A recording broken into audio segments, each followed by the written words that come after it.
Politique à présent, dans ce journal, contentieux à la mairie de Matoto, on en reparle dans ce journal.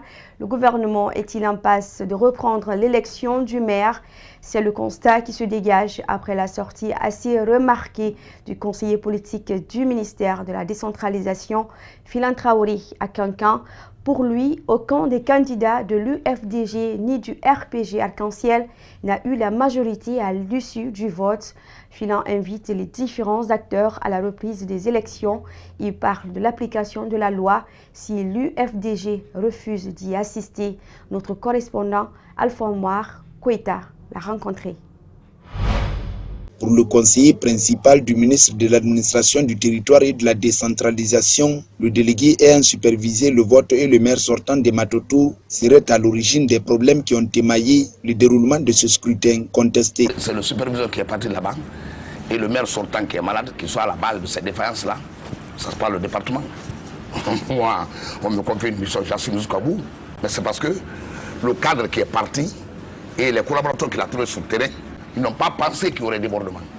Or, il vient que la présidente d'un Elhadji Ousmane Gawal dans une salle, un cadre averti de ce pays, ça doit te dire quelque chose. Selon lui, ni Kalemoudou Yansane de l'UFDG, ni Mamadou Batos, camarade du RPG Arc-en-Ciel qui se réclament tous vainqueurs de cette dernière consultation, n'auraient obtenu la majorité absolue des suffrages exprimés. Cependant, il reste intransigeant quant à une éventuelle reprise de ces élections. Les deux camps qui se réclament gagnants, aucun n'a la majorité absolue. Ils n'ont que la majorité relative. Donc ils ne veulent pas que ça soit repris. Je prie très respectueusement Elhadji Mohamed Seydi Diallo, de prendre ses responsabilités. Ce n'est pas une petite commune comme Matoto qui fait son problème. Qu'il fasse très attention, qu'il calme le jeu, qu'il conseille à ses conseillers quand ils seront convoqués, qu'ils viennent respectueusement dans la salle. Il y a de change, c'est les mêmes personnes qui doivent voter. Mais s'ils ne viennent pas, la loi constatera leur absence. À quand pourrait-on s'attendre à la reprise de ces élections? Ça, il faudrait que je prenne langue avec le superviseur de Matoto pour que je vous le dise. Parce que ce n'est pas moi le superviseur de Matoto. Il y a un cadre qui est choisi là-bas. C'est lui seul qui sait quand il doit reprendre le travail qu'on lui a confié. C'est un travail qu'il a commencé, il faut qu'il finisse. Depuis quelques mois, notre pays est secoué par une série de crises. C'est pourquoi Philan Traoré invite les hommes de médias à la responsabilité. Philan Traoré s'est également attaqué au coordinateur de la communication de l'UFDG.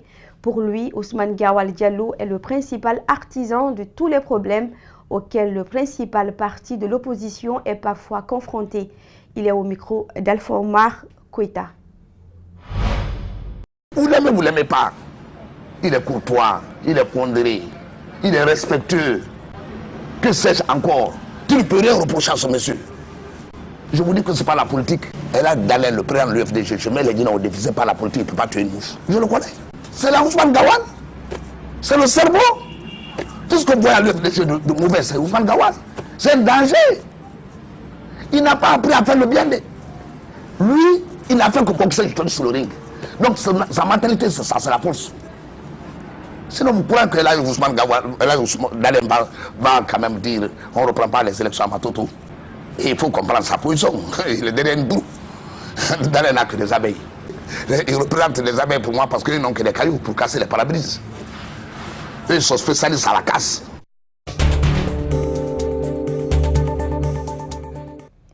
L'actualité dans le reste du monde. Au Sénégal, la Cour suprême rejette le recours l'ex-maire de Dakar, Khalifa Sall.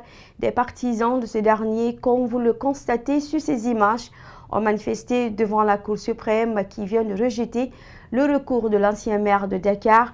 Celui-ci contestait sa condamnation à 5 ans de prison pour escroquerie à 2 mois de l'élection présidentielle pour laquelle il est candidat suivi.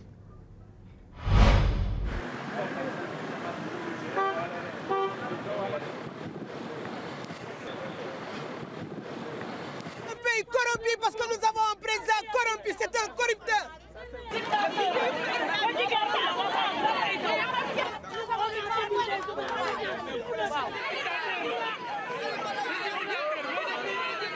On s'attendait à cette décision, mais quand même on est venu parce que tout le monde sait qu'aujourd'hui, cette justice est téléguidée par le palais et que Macky a peur de notre leader Khalifa Sall, donc il fait tout pour que Khalifa soit invalidé.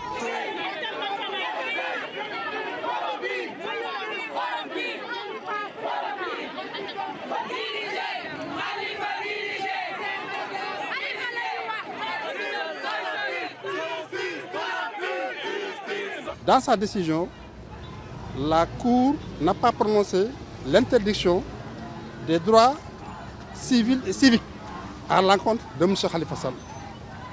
Donc nous en déduisons que jusqu'à ce jour, il reste électeur et éligible.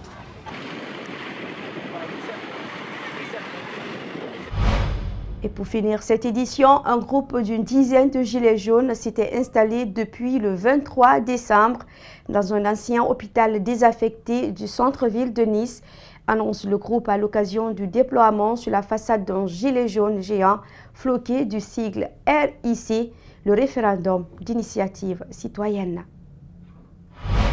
Il y a des gilets jaunes à l'intérieur. Jeunes et les forces de l'ordre sont là. Oui, c'est une famille SDF qui est hébergée là. Ils sont chez eux. Moi, je rentre pas. Eux, oui, ils ont des médicaments. Nous avons un bâtiment à l'abandon où il y a à peu près 1200 pièces dedans de libre. C'est un magnifique hôpital Saint-Roch. Et donc, nous nous sommes dit que en rouvrant cet hôpital, nous pourrons héberger les SDF de Nice. Ah, c'est pas vrai.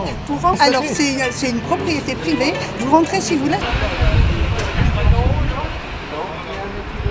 Je pense que cet hôpital qui est désaffecté depuis 4 ou 5 ans devienne un peu la maison du peuple pour des familles en difficulté, des familles niçoises en difficulté. On les arrête pas en pleine ville.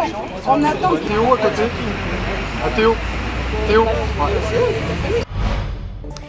Et c'est la fin de cette édition. À vous, merci de l'avoir suivi. Au cadrage, Aliouba, à la régie, Mafanta Sano.